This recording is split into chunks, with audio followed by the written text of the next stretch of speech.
ভাই আরুন তার একটা দায়িত্ব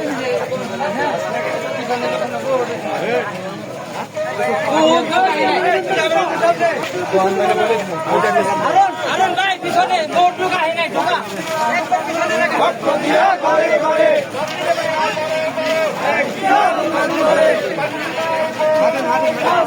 ছাড়ি নাই